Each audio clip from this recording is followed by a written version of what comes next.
10 years ago, my friend spent $9,300 on this Omega Speedmaster. Now it stops running. Let's find out why. You see, I can open the back cover with my bare hands. Turns out, the watch got water inside, which explains why it stopped. The rotor is rusted black, and the automatic winding mechanism also has issues. Now I need to focus on finding out which core part caused the watch to stop. Meanwhile, let's check which parts inside the movement are prone to rusting. Wow, what does the bracket around the screw mean? Did the previous watch repairer leave a reminder for me to pay special attention to this area? Look at the Speedmaster level water corrosion. Every single part that was supposed to rust has indeed rusted. Look at the luminescence on the hands has shattered and scattered all over the place. The font of the calendar is also damaged to different extents. First, let's remove the balance wheel and take a closer look at it.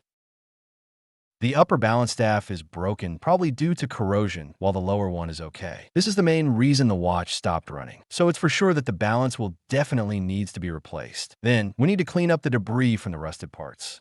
Now it's time to solve the problem, disassemble and clean. Put a brand new transparent sheet and remove the hands. First, use large hand levers to take off the 3 large hands. Then use small ones for the small hands. Then place the sheet on the cushion and put the movement on top of it. And start separating the dial. Use a screwdriver to pry open the 2 clips that secure the dial feet. The dial can now be taken off. The back of the dial is also corroded and needs to be cleaned later. Since the luminous powder has peeled off so badly, let's just clean up all the remaining powder to prevent it from getting into the movement in the future. This is very important. Use a fine brush to clean it thoroughly. See all these scraps? How do you feel? The hands and the dial must be stored separately in a box for safety. Why shouldn't you adjust the date at night?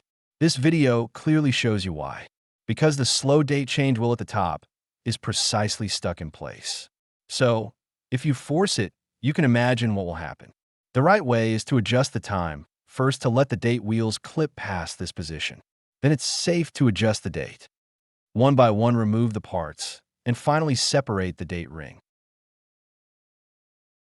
Wow, whose fingerprint is this? So obvious. Always wear finger cots when repairing watches.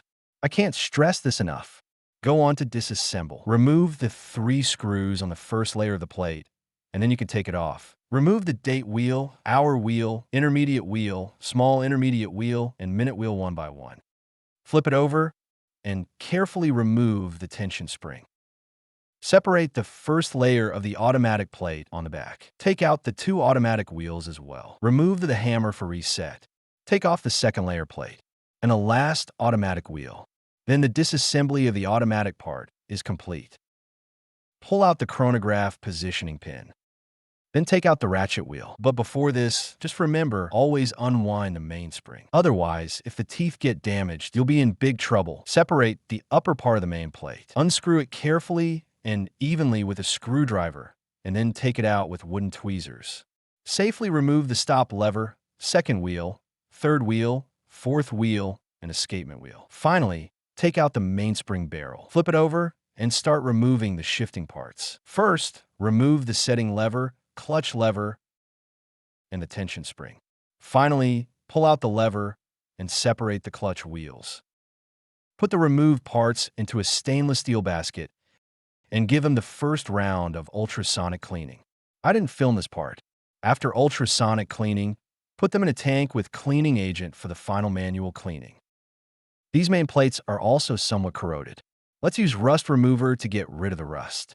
The process is quite complicated, so I sped up the video. Then, clean them again with a brush. Finally, check out the cleaning results. The difference is pretty obvious. There are some scratches from the previous repair, which can't be removed. It's a bit of a pity. Don't forget the rotor, which is rusted black. Apply some rust remover and scrub it clean with a brush.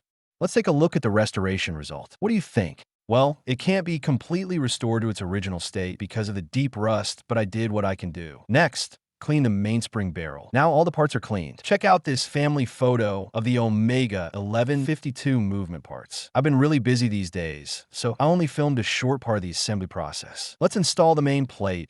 Before tightening the screws, always check if the gears move smoothly. Install the new balance wheel. After assembling, press the buttons for a test. Press to start the chronograph.